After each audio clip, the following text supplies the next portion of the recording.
It's the Mustang Insider Show. Now, here's Chris Sylvester, the voice of the Mustangs. All right, what's going on? Welcome to another edition of the Mustang Insider. I'm Chris Sylvester. Happy to be back with you for another season as we kick off the 25-26 Cal Poly Athletics campaign. Volleyball's rolling, soccer's rolling, and of course Mustang football rolled to a Week 1 victory on Saturday at San Diego. Now getting ready for the Utah Utes, who look dominant in their Week 1 victory in the Rose Bowl over UCLA. And then, of course, it's the home opener September 13th with the Western Oregon Wolves coming to town. Cal Poly will lift the lid off of the 5-game home slate. Mustangs have the Big Sky Offensive Player of the Week. That guy, he'll join us here in just a moment. Dieffenbach, the Pitt transfer. So great to have him in the fold in the green and gold. He was nothing short of spectacular Saturday in the Mustangs' Week 1 triumph on the road over San Diego. As always, Dignity Health French Hospital Medical Center makes this podcast possible. Learn more at dignityhealth.org/French Hospital. Now, Dieffenbach. All right, so there was a big question mark heading into the season for Cal Poly football, especially at the quarterback spot. I mean, you had Jackson Akins, who started some games late last year, bringing in Anthony Grigsby, and you bring in Dieffenbach from Pitt. And Ty, appreciate you taking some time to join us. I want to go through your journey, but, I mean, how good did it feel just to be out there playing an organized game of football? Obviously, you had a terrific high school career down at Agora in Southern California, but you spent the last 2 years in the ACC at Pitt, a redshirt season. You got to learn a lot in your 2 years over there, but take me through the decision to transfer to Cal Poly and just what it felt like to be able to lead your offense to a big win Saturday. Yeah, well, I'll start off with saying thanks for having me.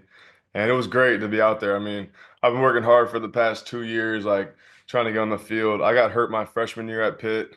I broke my collarbone, so that set me back for sure.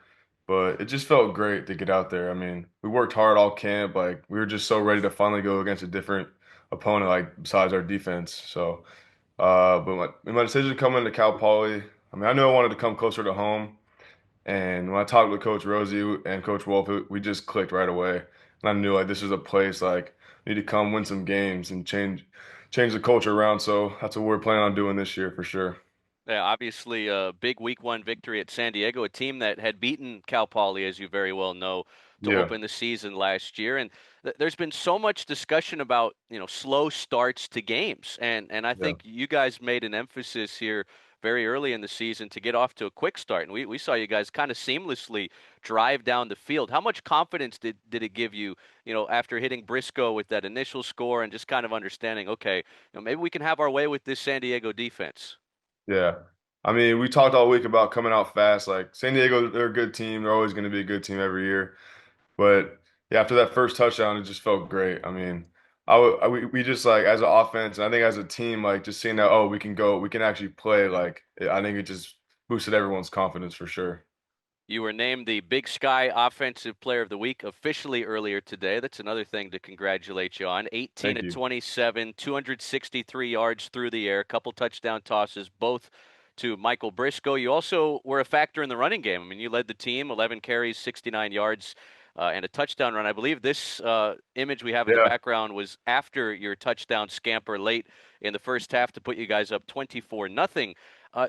Did I see that image right? Did you lose a shoe on that run? Was that a one shoe, or was that a different run in the It game? wasn't that run. It happened a couple times. I got to time a little bit tighter this week, but yeah, no, it wasn't that run. It was I think I had a scramble, a couple scrambles where it came off, but yeah.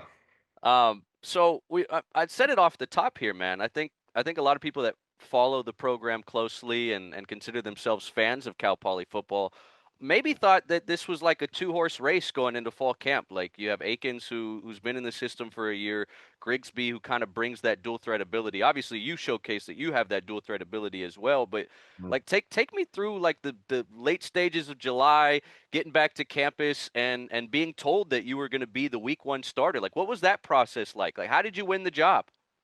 So going into camp, we decided that like it was gonna be a competition between me, Ant, and Jackson.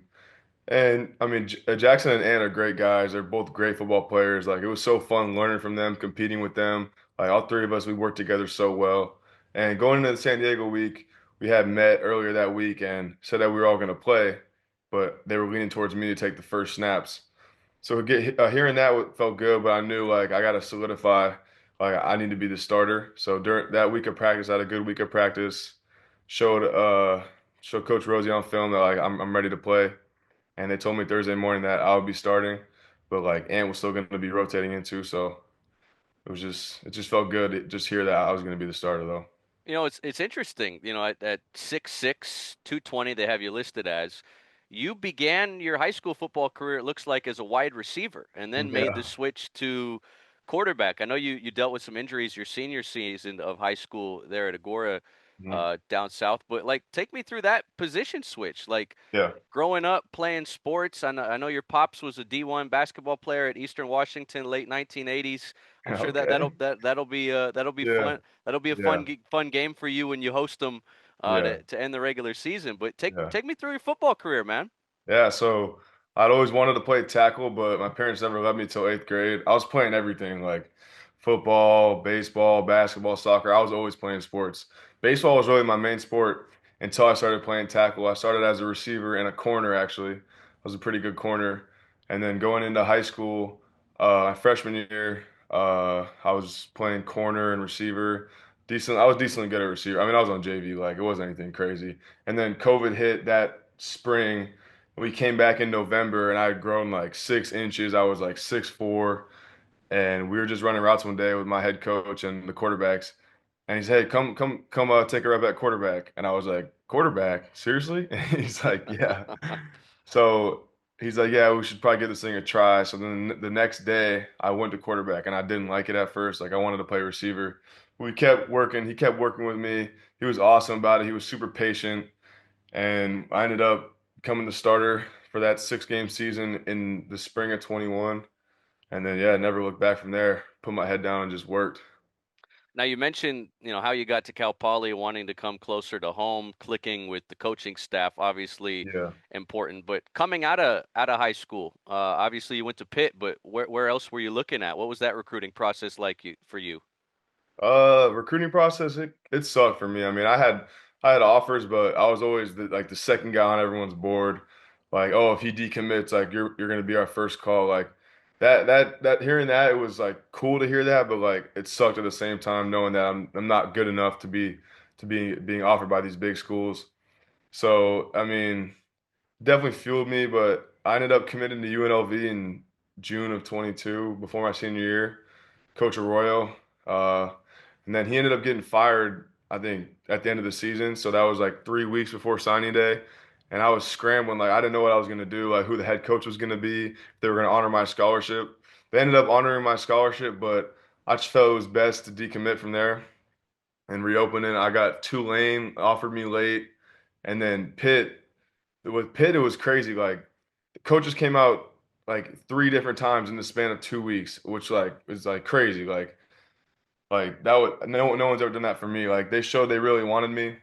Coach Signetti, who recruited me, Coach Narduzzi, they came out for a house visit and they came watch me throw and they offered me on the spot. So then I took my visit that weekend, ended up committing like I think it was like 4 days before early signing day because Wow. I was gonna early enroll wherever I went. So it was a quick decision for sure.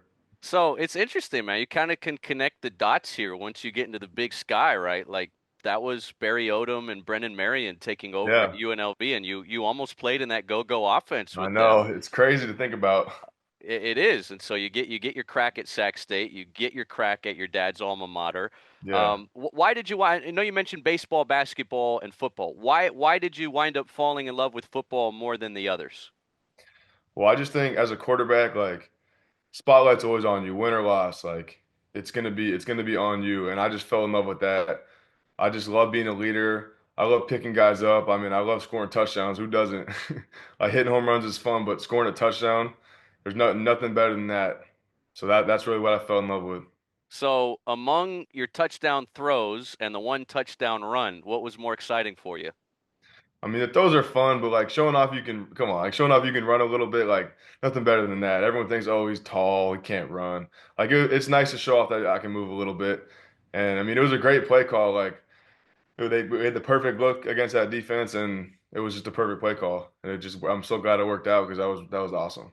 You almost get the sense that your coaching staff, I mean, you'll be happy with any win, especially like you said, win on the road against a good team. But you almost get the sense after talking to guys like Wolf and even Rosie after the game that maybe you left some more out there, right? Yeah, we did. I mean, you guys had to settle for a field goal after the pass interference penalty in the end zone to make it 17-0. And look, the game was never really all that close. I mean, they had the Hail Mary touchdown late in the That was first half. crazy. Yeah, it happens, right? I mean, you'd rather Yeah, have it late in the first half than a tie game late in yeah, the fourth quarter, right? So yeah, certainly something for the defense to work on. But uh, take me through what you think the room for growth is with this team. I mean, obviously yeah. some very tough games ahead, starting with Utah this weekend. But you know how good the Big Sky is and what it's going to take to Mhm. compete in the Big Sky for a playoff spot. So where does this team need to get to be able to do that?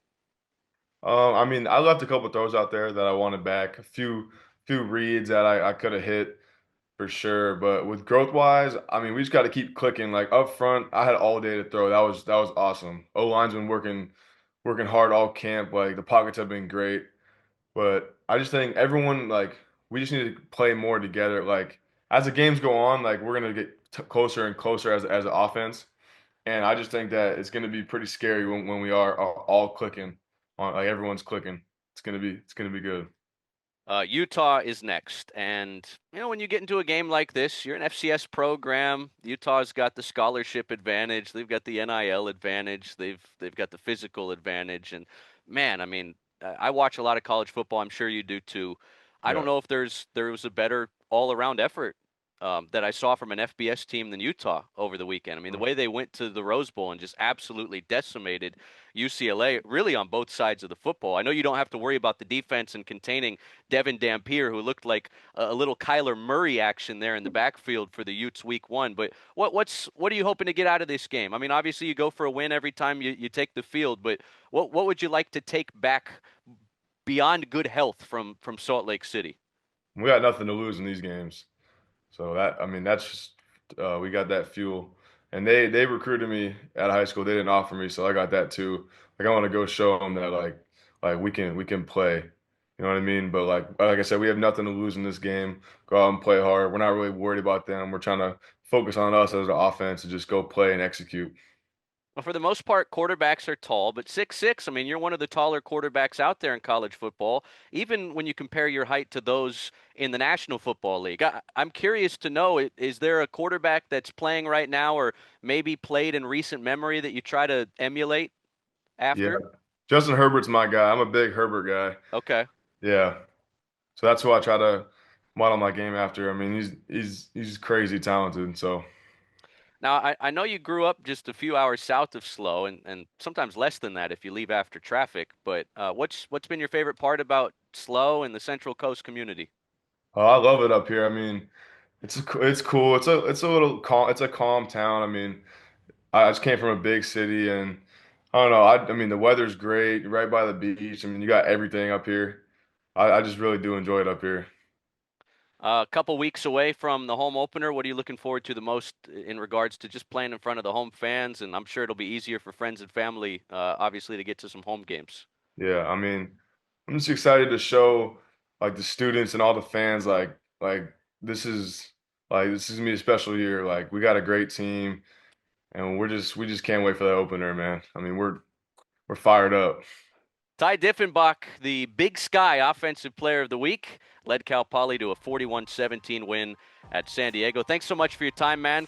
Congratulations on all the early season accomplishments, and we wish you good luck the rest of the way. We look forward to seeing you next week at home. Thank you. Thanks for having me. This has been the Mustang Insider Show. The preceding has been a Learfield's presentation on the Cal Poly Sports Network.